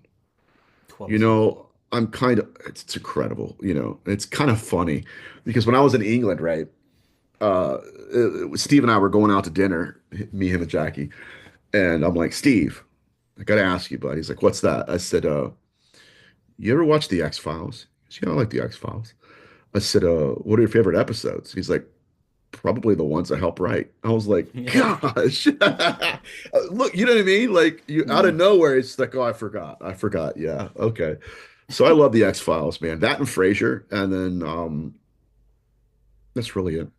X Files are coming back again, aren't they? There's talk I've that heard. she's coming back for. Well, in Yeah. theory, they're both coming back for it. So yeah. It's just, it's so hard. It's so hard. You know, they try to do it with Frasier, and it's like, you know, even some of the jokes they made back then, they can't make today, No. and it's just not going to be quality TV. And they try to do that with the Office spinoff too, right? And it was okay at the very last episode. But those are my two main shows, and they couldn't be more opposite of each other. No, fair play. You've given me an answer, and that's a good thing. So, Mhm. is one that interests me a lot. Who's playing you in the movie of your life? Mads Mikkelsen. Oh, I. Yeah, Oh I yeah, know who that is. Yeah, yeah, yeah. yeah, absolutely. If if I'm ever afforded the privilege of creating a cinematic production of The Skin That Crawls, I would like Mads Mikkelsen to play me. Um, I know that's ambitious, but I'm allowed to have dreams. Of course you You are. know, I want Mads Mikkelsen to play me. I would, yeah, I think that he could really capture, you know, the Your environment that I'm essence. in. Your Essence, if essence. you will. The essence. I want Yeah. to say that actually for my girlfriend, right? So when she listens to this one Yeah. back, essence. You know what? You Essence. know what that's Yeah. from, don't you? I don't. I think That's from the it's Lord of the Dark Rings. Crystal. Oh, You know, okay. Yeah, I was thinking the essence of the precious. Gelflings. Yeah, You got the Spiegel voice going on over there. I was confused. yeah, that's true. Yeah, Mads Mikkelsen, Leonardo DiCaprio. I want him to be in on it, and yeah, so that's really it. yeah. Good. It's a good Cool. crowd to have in your movie. Nice one. Yeah, What man. is your worst character trait? ADHD. What does that make you do Oh, or not do, or whatever it is? one day you're on the mountain, the other day you're in the valley. You know, one day you're riding, the next day you're underneath your desk hiding. It's just it's the disability of being where the world seems broken for most of the time, and then you get a glimpse of inspiration, and you try to perform any and all tasks you can while you have the energy, the focus, and that inspiration. But so it burns hot, but it's so short-lived. And then the next few days, it's just like, all right, don't talk to me. I'm gonna Mm. be locked away, you know. And not just that, but balancing a lot of what I grew up with. I have a lot of church hurt and trauma from what I grew up with. I had to go to therapy for it. And so it's kind of been extremely difficult on my end to maintain the level of research I'm doing and be there for people while also realizing that sometimes I had to take time for myself. Mm. I think that's the most important thing is Not look to be after too yourself. vulnerable and too much of a downer here, but No, yeah. that's not a downer. That's being real, and I like that. That's Yeah. more important. Thank you. That's behind the real mask of ourselves, you see, and that's why I like these sort of questions. Um, Absolutely. what is the best flavor to you Of anything of or, anything? The best oh flavor my that Lord. exists. Well, this is a foodie question, so I definitely have Yeah. an answer for you. So I am a steak guy. I do love steak, but if I had to nail it down, it would probably be the brisket I had at Hutchins Barbecue in McKinney, Texas. McKinney, Texas. Amazing. So that would be like if I ever like at my last meal, if I died, I'm like, all right, I You're want having that one. this. Yep, Yeah, fair that's the play. one. Now, that drink that you've been drinking out of, what is Mhm. it? Yeah. Mountain Dew Baja Blast. I probably shouldn't Baja be drinking Blast. it because of my blood pressure, but it's better than energy drinks and coffee. I think. Yep. I don't No, know. fair play. I've just been intrigued by that. My mind's been on that the whole episode, you know. Seriously. Yes, yeah. Well, forget about the research, Nathaniel. What are you Yeah, I drinking? just But want to yeah, know about that drink. I don't know what that says about me. Maybe there's something weird in me, or odd, or whatever. yeah. Where is the spookiest location? The basement or the attic? Basement, It's always the basement, basement. is it? Yeah, yeah. There's something about descending into the darkness that plays a role. Cool quality. Now, here's the next question. You'll like this because it plays into your previous answer. Yep. Barbecuing. What is your go-to item? Oh, probably brisket. I had my first brisket when I was lecturing in a church in Oklahoma, Oklahoma. Never had brisket before, and they had this, and he made sure I knew that he was, I think, he was Cherokee Indian, and he was about 75 years old. He had perfected his brisket for the last 50 years or however long, and I had never had it. And so he's like, "All right, here we go." And I ate it. He called me a wood chipper after it, but like I had eaten so much of it, I had gotten sick. So that was a great memory of mine. And then after like okay, so after the lecture, I walk out and someone had taken a bird and performed a ritual right outside the location I was lecturing. Absolutely crazy stuff. But at least I got brisket. It was awesome. Now, did that brisket? Are you a fan of what they call the burnt ends or whatever? You Of know, course, the yeah, I chalky love bit, it not all. chalky, I love crusty it all. bits. I like those, and I like smoked chicken wings too. If you can get a really good, not the rubbery, but like the ones with crisp to them, Yeah, it's a whole nother level. Have you ever had American barbecue, buddy? I Like think real American so. barbecue? Not proper American Okay. barbecue. I've had like Yep. standard fast Okay. chain outlets while in Vegas or something. But Yeah. I mean, that was still nice, but it's not the authentic Southern It barbecue or whatever. will. It's overwhelming. It really is. Like you just don't know what to do with it, and then you'll crave it for the next 10 years, like I have. So, Yeah, I know that feeling. I was in Austria years ago on a yeah. holiday, and we had some measure of some sort of fried chicken, and it's a flavour I've chased since Oh then because that man. was the best chicken I've ever had, and I can't find it. I can't get it. It, You know? it's it's it's awful, isn't it? Because it's good Yeah. while it lasts, and then afterwards you're like, well, now, like with me, I live in Ohio. In order to get Hutchins barbecue, I have to travel like 14 hours, 15 hours, literally, brother. Like before, I would drive from Ohio to Rhode Island or Boston. That's like 12, but like that's like almost halfway to Texas, man. Like I remember, like my brother picked up a Porsche 911 in like March, I think, of this year, and it was like 10 hours like to get to Memphis, and it's like, oh, we're halfway, guys. It's like, oh, Oh, imagine that. Americans and your crazy distances and traveling in Oh, it's cars. insane. I know, man. It's like ridiculous. Like I didn't realize that. Like, because when I went to Europe, it was like, yeah, if we travel that far, we're in another country, you know. Yeah. In the And we're States, it's like, annoyed if we oh, go past 2 hours. I get pissed I off if I got go it. past two. Seriously. Well, I have a lot of friends in Rhode Island, and it's the smallest state in the union, and it's literally, and it's fascinating because I'd be driving like 20 minutes and you're into Massachusetts, or Hmm. it's crazy. It's like a whole, but it's so small and people are used to that. It's like like if I have to drive more than 10 minutes, not worth it. And I'm like, Yeah. man, I'm in Dayton. I have to drive 30 minutes just to get a good cheeseburger. So it's a whole different world. Yeah, it completely is. Have you ever lost a shoe in deep mud or water? Trying to think. No, I haven't. Okay, let's get rid of that one. What talent do you have that you've not talked about publicly for whatever reason? I am a drummer. I I played drums since I was 13 years old. You're good, are you? So I was decent, I was decent. I like jazz. Um, so that I was decent, Sometimes I'll get back on the kit and just play around. But the older I get, the less coordinated I am. And I realize like, because in your head, you're like, I'm just gonna go out there, I'm gonna kill it. I'll be Neil Peart, right? I'll be playing YYZ or something. It's like, no, you kind of sound like you just learned what drumsticks are. So then it's like it messes with you, and it's just kind of like, what's the point? Then you just want to go eat cheeseburgers and watch Frasier because you You need to know you're get a back on pro more at Mountain that. Dew. Yeah. Yeah, you know you're Oh good at dear. that one at Yeah. least. Okay, you go to a fun fair. What would Hmm. be your first action? What are you A fun riding, fair eating, or experiencing? action. Yeah. Man, I haven't been to one of those in about, I'm 37 now.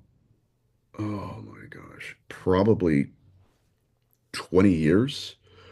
And whenever I would go, I would go with my grandfather. We would get an elephant ear with What's that? cinnamon and sugar on it. It's just dough, massive piece of dough. Welcome to America, brother. A big Just piece of dough bread that's with sugar. Yeah. fried. Yes, they just dump a bunch of cinnamon and sugar on it, and we would walk around and eat it. I'm a big fried dough fan, so that's what I would get. No, fair play. Cool. As a side question, what Mhm. is the best fun fair food? Is it that elephant ear, or is there something else? Mm, it depends. I would look for anything smoked. I do like bourbon chicken. If they have a bourbon chicken stand, I'm there every time. Uh, but that's more of the savory sort. So it'd be like bourbon chicken and elephant ears.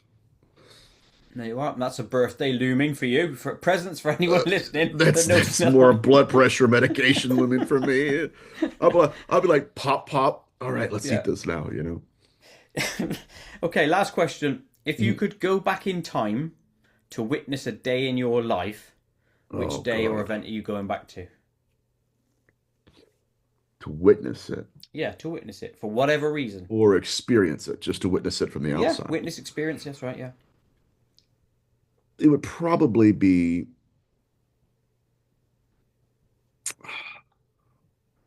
the day I got the email from Steve as an invitation to fly to England and lecture with him. These guys have been my heroes, and I just almost fell out. I couldn't believe it. It was moving for me because I'm so passionate about my work, and it was crazy. Because I had been having a really bad week at that point, and I get that email. I'm like, oh my gosh. So I hugged my dad, hugged my mom. It was just an amazing feeling, and I wish I could put that in a bottle, you Yeah. know. Now I need to So that know would this. probably be them. Mhm. Did you dance? Where during the celebration? What do you mean? No. When you got So that the email, did period. you also do a little jiggle? Oh Yeah. man, I can't. I probably did. I probably tried to do the moonwalk as best as I could in my socks. I bust a move or two. It was overwhelming, and it was a blast. I had a blast hanging out with them guys, learning so much from them. But that was probably the happiest I've been in a long, long, long time. Awesome. So A yeah, great man. answer. Thank you ever so much for experiencing the Koit zone with us. Well, sorry, with me again. So there's that. The last question. What is next for you? So I am creating my own paranormal platform called Para Symposia, and I've done like just on YouTube alone, not including the other interviews I've done that aren't published on YouTube. There are over 200, I think, 230 interviews of mine. And what I'm going to do with Parasymposia is just obey the masses. Like a lot of people are saying, Nathaniel, we don't want to go on YouTube to see you everywhere. We would rather you could be one location, put all your, you know what I mean? So I'm going to be having my own paranormal platform. I'll be able to publish my own lectures and they can follow my content in one location. I'm also going to be putting the NHI discussions with Steve and I on that platform as well. But that's really my next project, and I'm going to get Skin That Crawls published. And then the third thing I want to do is I've done enough of the research, at least for this period. I want to now start implementing that into film or making short film, right? Short films. And then hopefully in the next, I'm 37. The next decade, maybe, God willing, come out with a production, right? A movie, maybe, that will encapsulate my research. Exactly, and Mads will be you. That's how it's going to work. Mats will be me. Absolutely. It will Absolutely, brother. happen. That is your intention, so That make it would be happen. incredible. That would be so cool because I love Mats to death. I mean, come on. He's incredible. So I'm really excited about it all. I mean, if I only accomplish two of those, I'm more than set. So, I'm Awesome. satisfied. Well, I look forward to seeing those come to fruition. And if the Thank you, movie sir. does work, I will 100% watch it. So, if Absolutely. I'm still alive, nudge me and I'll watch it. I will do that, brother. I will do that. I'll make sure you know about it. Lush. Nathaniel, thank you ever so much for your time once again. I really appreciate it. Thank you for Thank you, coming on. sir. Likewise. Thank you, No brother. worries. Everyone watching, check out the links in the description to Nathaniel's work, content, sites, etc. Okay, see you on the next one. Goodbye.